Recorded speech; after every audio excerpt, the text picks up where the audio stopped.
मैं तीनों प्रत्याशियों को टक्कर दूंगा नहीं, मैं बिजी होकर आऊंगा, ये सुनिश्चित आपका है। फाइट किससे है? मेरा फाइट किसी से नहीं है, वो दोनों आपस में वे लोग मिलजुल रहे हैं और वे लोग चाहते हैं कि कहो ऐसी स्थिति आ जाए कि वो दोनों कैंडिडेट ये कहें कि पहले से हम मिल रहे हैं, फिर से मिल जाएं, लेकिन हम निश्चित तौर पर बहुजन समाज पार्टी ही जीतेगी, ये हमारे सुनिश्चित। साथ में है बीएसपी प्रत्याशी दमोह विधानसभा के प्रताप रोहित जी। सबसे पहले हमारे आजाद समाचार चैनल में आपका स्वागत है। धन्यवाद। जो अभी चुनाव होने वाले हैं, विधानसभा का जो 17 तारीख को मध्य प्रदेश में चुनाव होना है, और जब बीएसपी से आपको टिकट मिली, आप कांग्रेस छोड़कर बीएसपी में आए, सबसे बड़ा सवाल यही है। तो आपको ऐसा पहले से अनुभव मतलब आभास हो गया था कि हमें बीएसपी टिकट दे रही है, इसी वजह से कांग्रेस छोड़ी थी, या फिर आपको ऑफर आया था बीएसपी से? सही बात यह है कि मैं कांग्रेस को वैसे भी नहीं जानता था। मैंने एससी एसटी और ओबीसी के कार्यक्रमों को किया।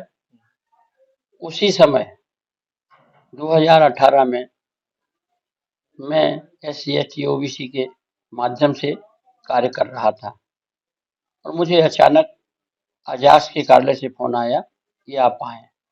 मैं वहां पहुंचा तो उन्होंने कहा कि कमलनाथ जी का संदेश है, आप पहुंचिए कार्यालय।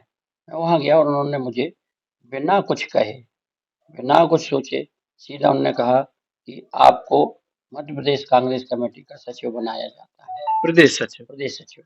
और प्रदेश सचिव के तत्काल उन्होंने दिया, आदेश दिया और कहा कि आप शीघ्र कार्य करें ताकि कांग्रेस जीत सके। और मैंने आगे जब कार्य किया है तो निश्चित तौर पर कांग्रेस की जीत हुई थी 2018 में।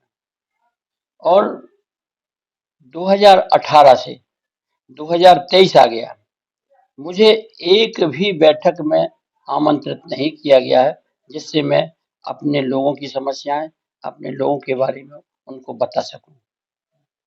जहां तक जिला कांग्रेस का सवाल है तो जिला कांग्रेस कमेटी ने भी मुझे सीधे तौर पर कभी नहीं बुलाया। जब उनको आवश्यकता है तब उन्होंने मुझे फोन करके बुलाया। तो इसी से आहत होकर आप कांग्रेस से बीएसपी में आए?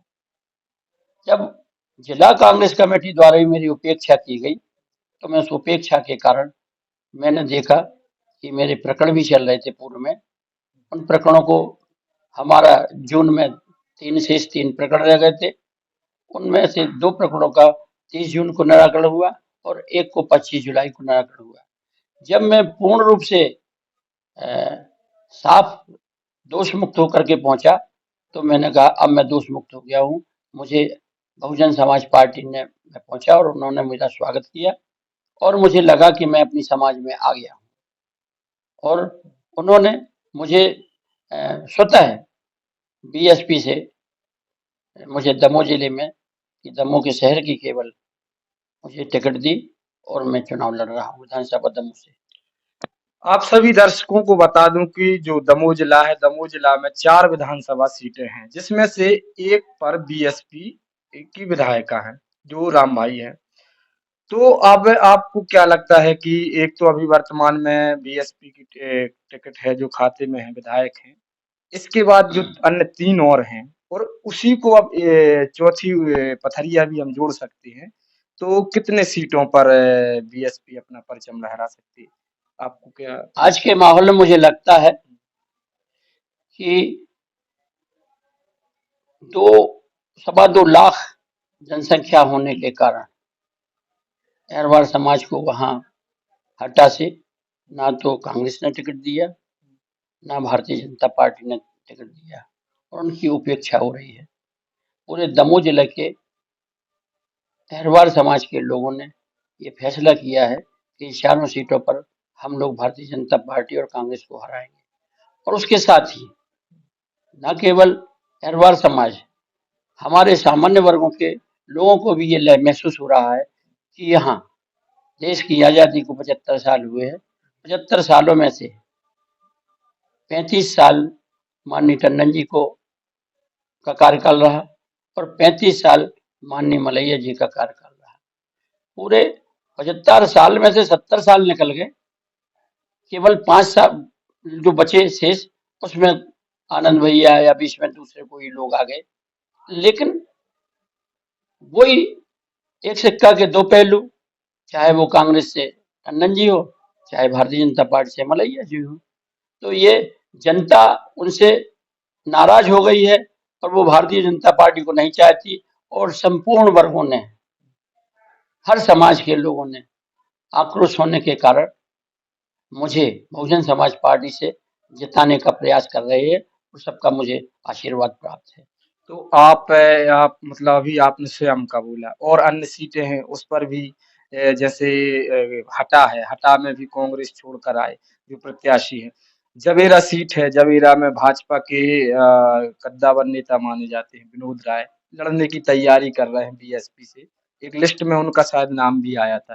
तो चारों में से कितने में से हैं? हम लोग चारों विधानसभा जीतेंगे, और चारों विधानसभा जीत करके इतिहास बनाएंगे कि बहुजन समाज पार्टी दमोह जिले में है, उसका परचम लहरा जाएगा। एक अभी आपने एक सवाल अभी आपने एक बात बोली थी कि जो हटा में है अहिरवार समाज के व्यक्ति को टिकट नहीं दी। पिछले बार अहिरवार समाज के व्यक्ति को टिकट दी थी, इसकी एक बार और दी। तो ऐसा क्या कारण है कि वहां से अहिरवार समाज के लोग चुनाव नहीं निकाल पाते हैं, खटीक समाज के लोग चुनाव निकाल लेते ये कैंडिडेट पर निर्भर करता है, जो प्रत्याशी होता है उस पर निर्भर करता है कि वो अपने समाज के साथ साथ अपने अन्य वर्गों को वो कैसे साधता है। हैं? नहीं, कहीं ये तो नहीं कि छुआछूत, नहीं, जातिवाद ये लोग देखते हों। मेरे हिसाब से दमोह जिले में कोई जातिवाद नहीं है। उन लोगों का, सर्व समाज का, सब लोगों में भाईचारा समरसता है, और समरसता के कारण हम लोग आज अपना परचम लहराने के लिए तैयार हो गए हैं। बीएसपी में एक हमेशा सवाल उठता है कि जो बीएसपी जिसको टिकट देती है सबसे पहले वो मतलब पैसा लेती है 10 लाख 20 लाख 25 लाख। ये इसमें कितनी सच्चाई, क्या आपसे भी लिया है? ये मिथ्या है, हम्म, और ये बात पूर्ण तरह से मिथ्या है कि ये पैसे लेते हैं। वो अपने कैंडिडेट को देख करके जो योग्य होता है उसे ही टिकट देते हैं। ये आपको यदि गलतफहमी हो तो ये नहीं मुझे नहीं है, लोग कहते नहीं, तो लोगों का कहना है, वो चूंकि बाहर हैं, हम लोग अंदर रहे हैं, ऐसी कोई स्थिति नहीं है। वो योग्य प्रत्याशियों को चुनने में देरी करते हैं, और जब चुन के आता है तब उस पे ही वो लोग लगाते हैं कि जहाँ कांग्रेस और भारतीय जनता पार्टी से जिनने उपेक्षा कर दी है और अच्छा कैंडिडेट है जो जीतने वाला है, उन लोगों के लिए वो लोग देते हैं, टिकट देते हैं। मतलब पैसा नहीं लगता। नहीं, पैसे की बात नहीं होती। अभी जैसे आपने बताया कि 35 साल मलैया जी का कार्यकाल रहा, टंडन जी का 35 साल तो नहीं रहा है। और इसमें आप क्या देखते हैं? फिर से रिपीट वही टिकट हो गई भाजपा से मलैया जी की। तो अब क्या लगता है कि 35 साल में उन्होंने क्या किया और क्या नहीं किया? शायद आप जो कह रहे हैं कि नहीं, टंडन जी का नहीं, मैं कह रहा हूँ टंडन जी का हुआ है। टंडन टिकट जी मिली है, टिकट सत्ता मिली में है। नहीं रहे। टिकट सत्ता में टंडन जी से मतलब केवल टंडन जी नहीं है, जो सामान्य वर्ग। सामान्य वर्ग भी नहीं। टंडन जी परिवार से बात हो रही है। अच्छा, हाँ। टंडन जी परिवार ने 35 वर्ष तक राज किया है, और 35 वर्ष आपके सामने ही है हाँ। कि केवल जयंत मलैया जी का रहा है यहाँ पर उनका कार्यकाल कैसा देखते हैं? कार्यकाल। मेरे हिसाब से वो केवल अपने अपने जो उनके नुमाइंदे होते हैं, उन नुमाइंदों को आगे बढ़ाने के लिए, उनके लिए आगे बढ़ा करके लाने के लिए उन्होंने प्रयास किए हैं। जनहित के ऐसे कार्य करने को, दिखावे को तो किए हैं, लेकिन वास्तविक जो जनहित के कार्य होने चाहिए वो नहीं हुए। हमारे यहाँ सबसे ज्यादा बेरोजगारी की समस्या है। बेरोजगारी समस्या के लिए आज तक नहीं निपटाया गया, चाहे वो जल समस्या हो, चाहे स्वास्थ्य समस्या हो, चाहे शिक्षा हो। शिक्षा को भी हम देखें तो शिक्षा के लिए भी एक तरफा काम किया जा रहा है। आज इतनी महंगी हो गई शिक्षा कि हमारा गरीब आदमी, चाहे किसी वर्ग का हो, वो शिक्षा का लाभ नहीं ले पा रहा है। इसलिए हम लोग चाहते हैं कि शिक्षा, स्वास्थ्य और जल का जो प्रश्न है, इन समस्याओं से हम जरूर निजात दिलाएंगे। यदि आप विधानसभा का चुनाव जीतते हैं, जनता आप पर भरोसा करती है, तो जनता के लिए आपकी क्या विजन है?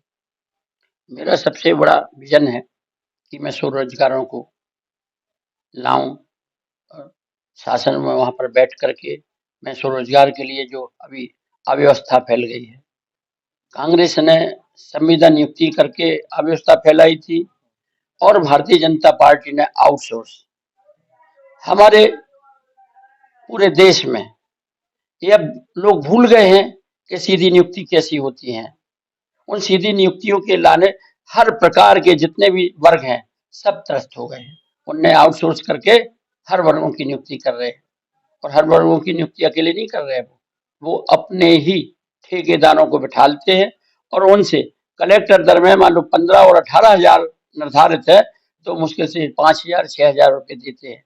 और उनका एपीएफ जो कटता है, वो एपीएफ कर्मचारी का तो काट लिया जाता है, लेकिन जो उनको मिलाना होता है, वो आज तक एक पैसा नहीं मिलाया गया, जिससे करोड़ करोड़ रुपया का घपला हो रहा है। और हमारे बेरोजगारों को जो मिलना चाहिए, उनका एपीएफ मिलकर के उनको वापस मिलना चाहिए, वो भी नहीं हो पा रहा है। ये मुद्दे बहुत ज्वलंत है, इन मुद्दों पर हमको लड़ना है। दमोह विधानसभा में चूंकि आप ने ओबीसी एससी एसटी की बात की, तो एक सवाल बनता है, दमोह विधानसभा के ऐसे आज भी कई गांव हैं कि जहां अहिरवार समाज के लोग हों, दलित समाज के लोग हों, उनको शादी में घोड़ी पर बैठने नहीं देते हैं लोग, उच्च समाज के लोग। इस पर आपका क्या कहना है? क्या वाकई जाति हो रही है अहिरवार समाज की या ओबीसी एससी एसटी समाज के लोगों के साथ? भारतीय संविधान ने इन व्यवस्थाओं के लिए नकार दिया और इसे अपराध माना है, लेकिन जहां भी कोई यदि ऐसा करते हैं, तो प्रशासन उन पर अपना नकेल कसती है, उन पर कार्रवाई करती है। और ये यदा-कदा जहाँ भी होता है, तो लोगों में इतनी जागरूकता है कि वो उससे निपट लेते हैं। जी, हमें नहीं लगता है कि हम समरसता के सामने इन चीज़ों के लिए ला करके हम ये माने कि हमारे वर्गों से साथ छुआ-छूत होता है छुआ-छूत, मानते हैं हम, लेकिन यदा-कदा, और यदा कहीं-कहीं। कहीं-कहीं, ऐसा सब जगह नहीं है। और जब होता है तो निश्चित तौर पर भीम सेना हमारी, जो बहुजन समाज पार्टी की है, वो पहुंच जाती है और पहुंच करके निराकरण कराती है। हम शासन प्रशासन से तालमेल करके समरसता की बात करते हैं, और समरसता मिला करके ही हम लोग चलते हैं आगे। आपको क्या लगता है मध्य प्रदेश में बीएसपी कितनी सीटों पर आ रही हम मध्य प्रदेश की सरकार बनाने के लिए ये मान के चलिए कि कुंजी हमारे हाथ में होगी। सत्ता हमारा, भारतीय जनता पार्टी हो चाहे कांग्रेस हो, वो बहुजन समाज पार्टी के बिना अपनी सत्ता नहीं बना सकते हैं। कुंजी बहुजन समाज पार्टी के हाथ में हो। है? यदि मान लो 10 विधायक आते हैं, 20 आते हैं और 10 विधायक कांग्रेस को यदि कम पड़ते हैं या भाजपा को कम पड़ते हैं, तो आप लोग और आप भी विधायक मान लो बनते हैं, तो आप लोग किसकी तरफ जाएंगे? कांग्रेस की तरफ जाएंगे कि भाजपा की तरफ जाएंगे? बहन मायावती ये निर्णय करेंगे कि हमें कहाँ जाना है। हम माननीय बहन मायावती के निर्देशों का पालन करेंगे, लेकिन उन्होंने साफ कह दिया है कि हम सत्ता में जाकर के बाहर से समर्थन नहीं देंगे। अब हम सत्ता में भागीदारी होकर के हमारे जो लोग पहुंचेंगे, वो केवल जिस भी पार्टी का समर्थन बहन जी करेंगी, उसकी सत्ता में रह करके हमारे लोग मंत्री बन करके कार्य करेंगे। अभी तय नहीं है कौन सी पार्टी का समर्थन करें। वो जब सामने चुनाव के बाद जब रिजल्ट आएगा, तब पता चलेगा कि किसको क्या सीट मिली है, किसको क्या हुआ है। वो अभी बताना संभव नहीं है। क्योंकि बीएसपी पार्टी है जो मध्य प्रदेश में एक अपने आप में दखल देती है और इसका सबसे ज्यादा असर कांग्रेस को होता है कि उसकी वोटें काटती है। आप दमोह विधानसभा से प्रत्याशी हैं, भाजपा से जयंत मलैया हैं और कांग्रेस से अजय टंडन है। एक और है उभरती हुई चेहरा जो आम आदमी से चाहत पांडे। इन तीनों में से आप किसे अपना मानते हैं कि कौन आपको टक्कर देगा या आप उसको टक्कर देंगे तीनों प्रत्याशियों में से? मैं तीनों प्रत्याशियों को टक्कर दूंगा नहीं, मैं बिजी होकर आऊंगा, ये सुनिश्चित आपका है। फाइट किससे है? मेरा फाइट किसी से नहीं है, वो दोनों आपस में वे लोग मिलजुल रहे हैं और वे लोग चाहते हैं कि कहो ऐसी स्थिति आ जाए कि वो दोनों कैंडिडेट ये कहें कि पहले से हम मिल रहे हैं, फिर से मिल जाए, लेकिन हम निश्चित तौर पर बहुजन समाज पार्टी ही जीतेगी, ये सुनिश्चित है। एक वीडियो वायरल हुआ था सोशल मीडिया पर अभी 1-2 दिन पहले, मलैया जी का और टंडन जी का किसी कार्यक्रम में, खास पता नहीं है कौन सा कार्यक्रम था। इस पर आपका क्या कहना है? जब मैंने वीडियो देखा नहीं है तो मैं कैसे बता सकता हूँ। देखा नहीं। जी हाँ, देखा नहीं है। एक सवाल और था कि जो बीएसपी पार्टी है, उसका गठबंधन गोंडवाना गणतंत्र पार्टी से है, जिसको अन्य सीटें बीएसपी ने उनके खाते में भी दी हैं। तो आप मुझे बताइए कि जो जहाँ-जहाँ बीएसपी चुनाव लड़ रही है, वहाँ आपको आदिवासियों की वोट बीएसपी में परिवर्तित होगी या नहीं होगी? माननीय बहन मायावती जी ने राष्ट्रीय स्तर पर समझौता किया है कि बहुजन समाज पार्टी और गोंडवाना गणतंत्र पार्टी एक साथ चुनाव लड़ेंगी, जिसमें 178 सीट पर बहुजन समाज पार्टी और 52 सीट पर गोंडवाना गणतंत्र पार्टी चुनाव लड़ेगी। और इस समझौता के माध्यम से सभी बसपा के जितने पदाधिकारी हैं, जितने हमारे कार्यकर्ता हैं, वो सभी गोंडवाना गणतंत्र पार्टी के लिए समर्थन कर रहे हैं और गोंडवाना गणतंत्र पार्टी के सभी जितने भी साथी हैं, जितने उनके सदस्य हैं, वो बहुजन समाज पार्टी का समर्थन कर रहे हैं। और भी जो संगठन सक्रिय हैं प्रदेश में, और किन-किन संगठनों से आपको या आपकी पार्टी को समर्थन मिला है? अभी अभी सूचना आई है, जिसका मैं आम जनमानस के लिए आपके चैनल के माध्यम से बताना चाहता हूँ कि ये बहुजन समाज पार्टी के लिए खुशी की बात है कि ओबीसी महासभा प्रदेश स्तर पे उसने बहुजन समाज पार्टी का समर्थन किया है और बहुजन समाज पार्टी जहाँ भी कार्य कर रही है, वो ओबीसी महासभा बहुजन समाज पार्टी के कैंडिडेटों के लिए जिताने का कार्य करेगी। इसके अलावा जो चंद्रशेखर आजाद की पार्टी, वो भी समर्थन कर रही है या नहीं कर रही? देखिए, वो अपने स्तर पर काम कर रहे हैं, हम बहुजन समाज पार्टी का काम कर रहे हैं। उनका कार्य अलग है और हमारा कार्य बहुजन समाज पार्टी से संबंधित है। मैं दूसरे की पार्टी का मैं क्यों बताऊं, तो वो क्या कर रहे हैं। वो अलग से चुनाव लड़ना। वो अलग से यदि चुनाव लड़ते हैं तो ये उनका खुद का मत है। वैसे जहां तक है, सैद्धांतिक रूप से स्थानीय तौर पर बहुत से भीम आर्मी के सदस्य हैं, वो निश्चित तौर पर बहुजन समाज पार्टी से मिलकर के ही काम करते हैं, एक सामाजिक काम करते हैं। तो आप अंतिम है कि आप अपनी दमोह विधानसभा की जनता या दमोह जिला की जनता के लिए क्या संदेश देना?